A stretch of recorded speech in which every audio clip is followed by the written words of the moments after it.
Hello everyone, welcome to my vlog. First of all, I would like to say big thank you to everyone who decided to join this channel. That means world to me.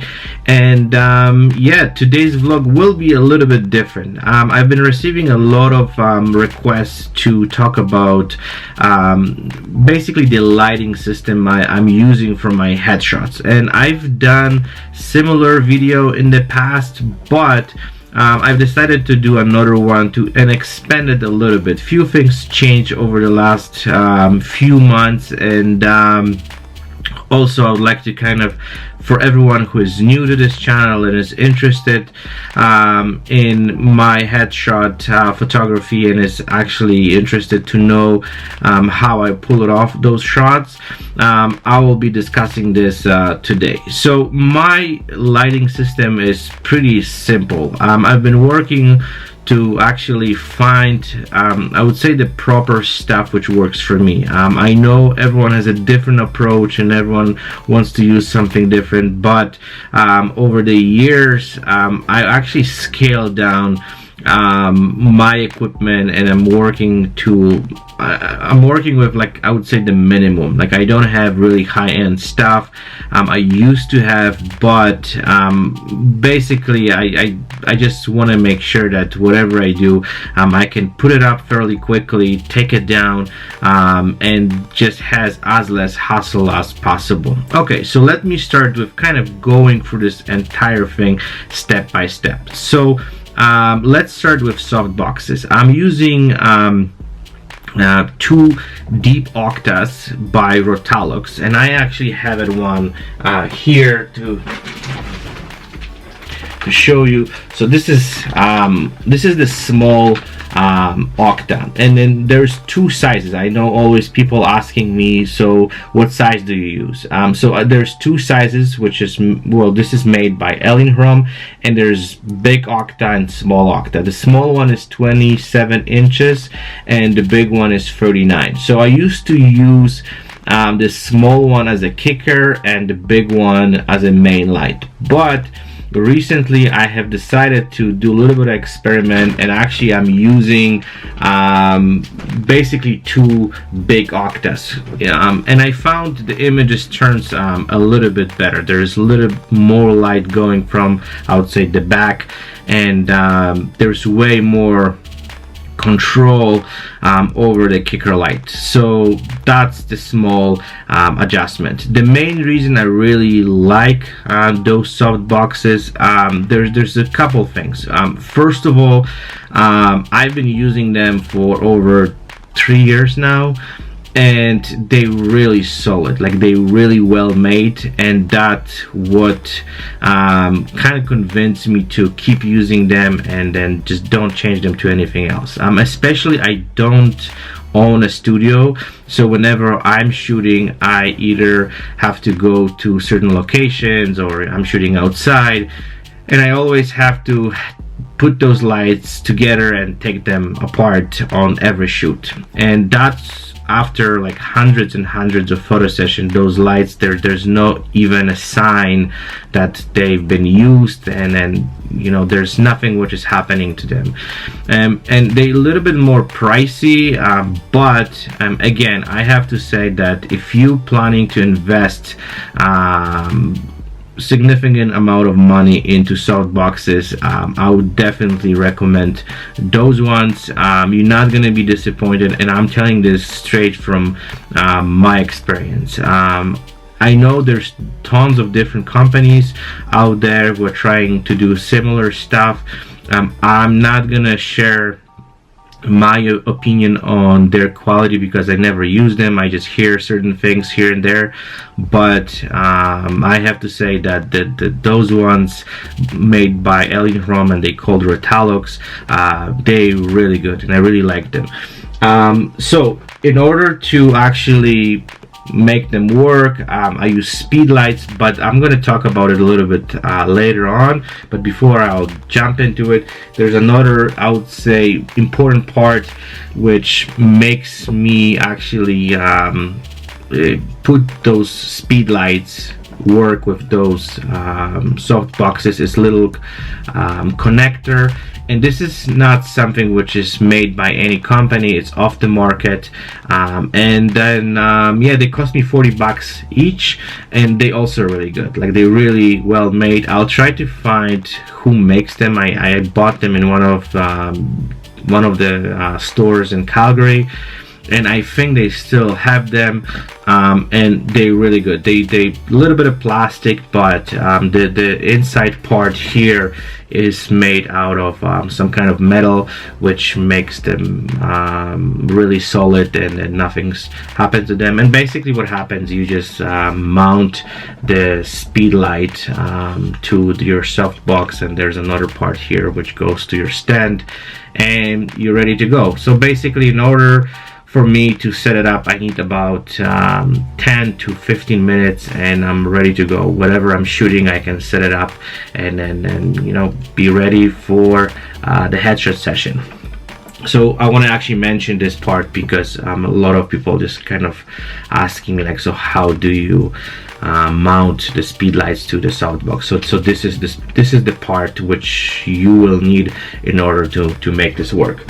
Okay, so the next thing what I would like to talk about is the speedlights, and I'm using Nikon Speedlights, and I'm using two types of speedlights. Well, two different versions of it. So one of them is the Nikon the Sb-910, and there's like older version, the Sb-900, and I don't know if you guys are aware of that, but the Sb-900, there's some issues that if you actually using them on full power, then they're getting overheated, and yeah, they're basically gonna shut down on you. So Nikon fixed that problem and actually released the newer version of the Sb-900 910, and this Speedlight doesn't have this issue.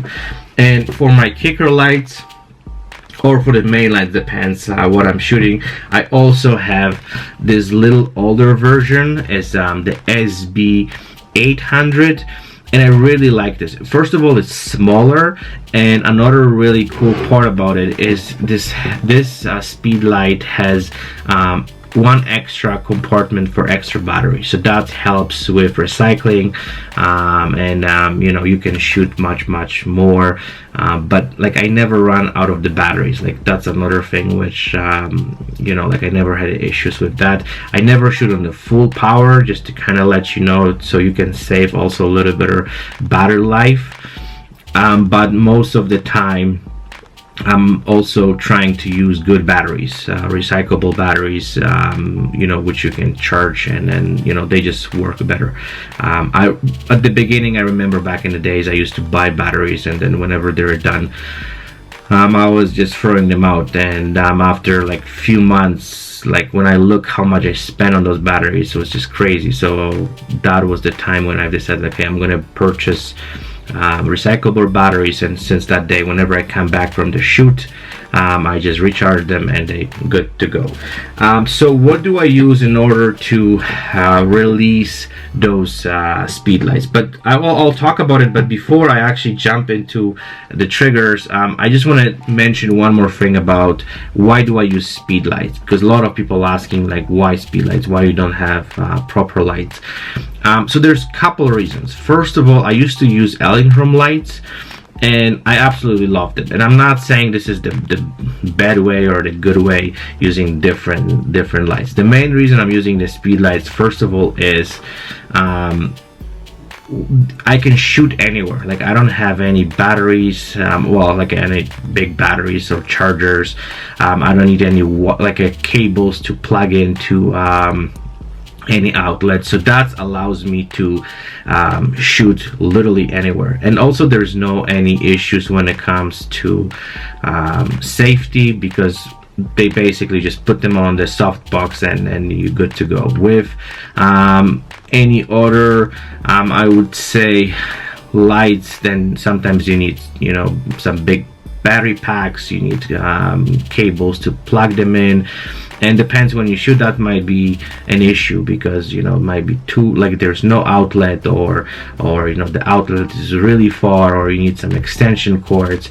So that was something which was really I have to say was just really pain in the butt sometimes to make this whole thing work. A lot of people are telling me, okay, you know what, so how about like the power, you know, like, you know, are you able to actually have enough power? Yes, you know, you can play with settings. You can actually increase the ISO. There's tons of stuff, and you know, I don't really shoot in the bright light. Whenever even I shoot outside, I shoot in the shadow, so that gives me ability to shoot literally anywhere. And you know, the worst case scenario, if I don't have enough power, I have like a bunch of those lights where I can actually just combine them and put into this connector, and I can use two lights to give me even more power. And the last thing, and I would say the most important part, especially for people who are shooting outside, they're shooting, let's say, in the parks, they're shooting some open spaces. I'm not gonna lie, if this thing fall down and breaks, it's $300, and you know, like, it's not, I'm not saying it's not a lot of money, but if Speedlight breaks, you know, it's not end of the it's not an end of the world. But if you have some really expensive lights, like, you know, Profoto, or you know, any other stuff, if that fall down and breaks, and it's pretty much done deal, then it's an issue. And I had that story where I lost a couple electron lights, where, you know, I was on the shoot outside, and then yeah, basically the wind pick it up and then just fall down and just basically smash the whole light. Even though I had, you know, sandbags and all this stuff, sometimes you cannot really predict and just make sure that this whole thing, you know, is not going to be catched by light and then fall down. So it's really, I would say, inexpensive, but also I found they reliable, and then, you know, I never had issues with them. The one thing what you have to just make sure whenever you go for the shoot, you have to have the batteries you know, ready to go, and they never honestly fail me. Like, I'm really excited to use those, and I highly recommend it to use them. And if you kind of play with them a little bit and you just basically figure out how this whole thing works, you know, they should be good enough. And another thing what I want to also mention here, and I hope I'm not dragging this too much, but what I would like to say, a lot of people are asking, like, well, the recycle time is really slow, like it's they don't go really fast. And I have to say, this is my response. You know, if you're shooting headshots, you don't have to shoot, I don't know, 10 frames per second. You know, I like when I'm being a little bit slowed down, because that's what makes me think, that's what makes me focus, that's what makes me also allowed to talk to the client, and you know, like, I don't need to pressure myself that I have to just keep shooting, like, you know, there's no tomorrow. And I don't really need that recycling time, like, really fast. On the top of that, another trick what I use, I never basically shoot on the full power. You know, I'm trying to always shoot somewhere like a, you know, half power, a little bit more, sometimes depends on the location, but that also gives me enough, you know, I would say time, and they recycle fairly quick. So even if this is, you know, at the end of, like, when the battery is just basically dying, you know, takes a little bit more time, but I can kind of hear it when it's ready to go, and I can just keep shooting. Okay, so let's finish talking about the speed lights. Let's move on to the triggers. So the triggers I'm using the Pocket Wizard Flex TT5. Those are the little guys, and that also allows me to shoot HSS. So I'm sure everyone, so this is high speed sync. So for people who don't know what that is, I'll put the link to give you a little bit more information, but that basically allows you to pass you know, the 250 of a second, which, you know, they're usually, the lights are set up so you can go higher than that, and that allows you to do. I'll put exactly down below, I'll put the link to give you a little more information what it is. Everyone who's shooting cinematic headshot probably knows what that is, what that means, and what you can do with this, but those actually triggers allows you to actually do that. So that that's what you put on your Speedlight, and on your camera you put this little guy which actually triggers them, and this is called Pocket Wizard Mini TT1. Those guys also, they're fairly expensive. You're looking about $200 each. So this is, I have to say, a little bit of investment, so you have to make sure that, yeah, and it's also, again, it comes down that, you know, like, there's other companies which make similar stuff, and I know there's tons of, I would say, different things which you can actually do that. But I found those guys are really good, and again, I've been using them for several years, never had any issues with this little guy. This is one I would say tricky part, because this has like a little it looks like a watch battery which you can actually use them, but and they kind of pain in the butt because you have to buy them in bunches. Like, you know, you can buy just one and you don't know how they're gonna last. So the Pocket Wizard come up with this little cable which you can connect to the trigger from one end, and this other end goes to the camera, and you can power this little guy straight from the camera, and that allows you to basically just you don't even need this little battery there. But this, again, this little cable costs a significant amount of money, so you know, when you start kind of adding that up, that kind of costs a little bit. And on the top of that, to control my speed lights, because that's another question, like how you kind of control your lights, so you don't want to kind of run into each of those speed lights, and changing the settings depends on like what you're looking for when it comes to the, you know, like whenever you start shooting. So the Pocket Wizard also come up with this AC3, this is a little guy which allows you to control 3 speed lights. So basically you work like, you know, you would have just the regular lights. So that's something which this when you put this whole thing together, works really well. Again, never disappoint me, never fail on me, and from my perspective and my experience, I highly recommend you know, those little devices to put this entire lighting system together.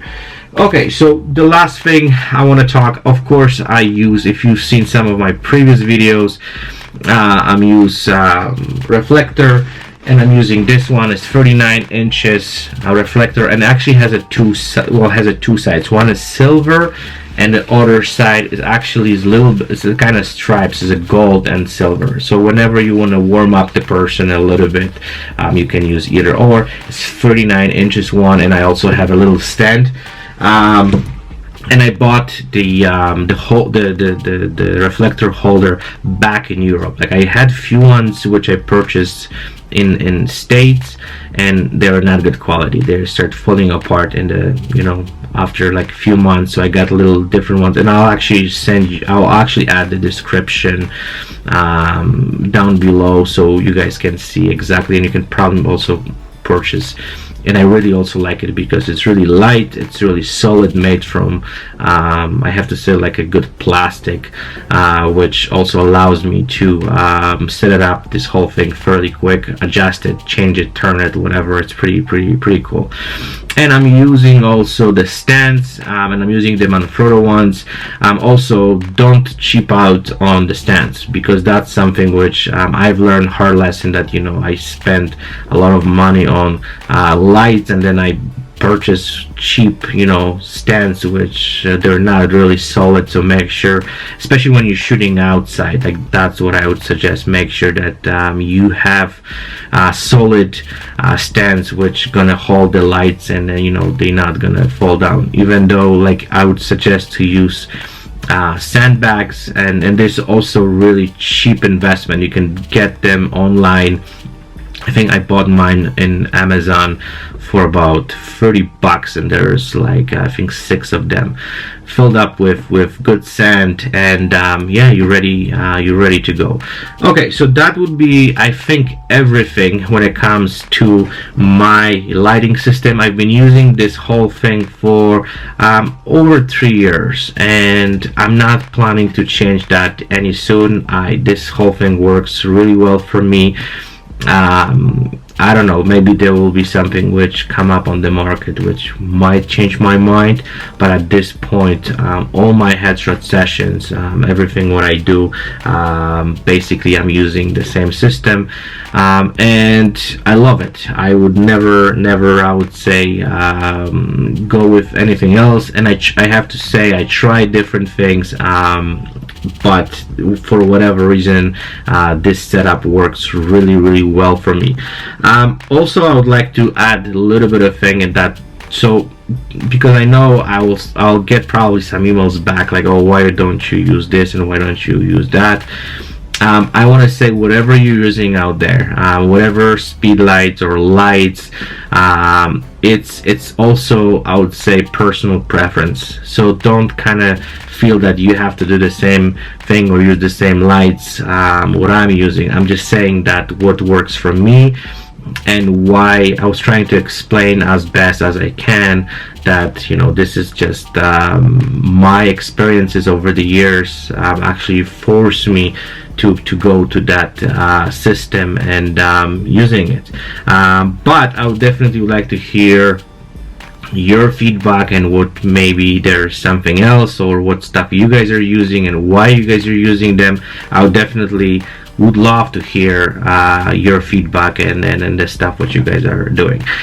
Also, everything what I'm using for my lighting system, I will actually put in the description, so you guys are gonna have exact information, so you know where you can get those stuff, what they are, and stuff like that. So if I wasn't clear with anything here, I'll try to give you a little more information in the information panel, where you guys can actually get this information straight from there.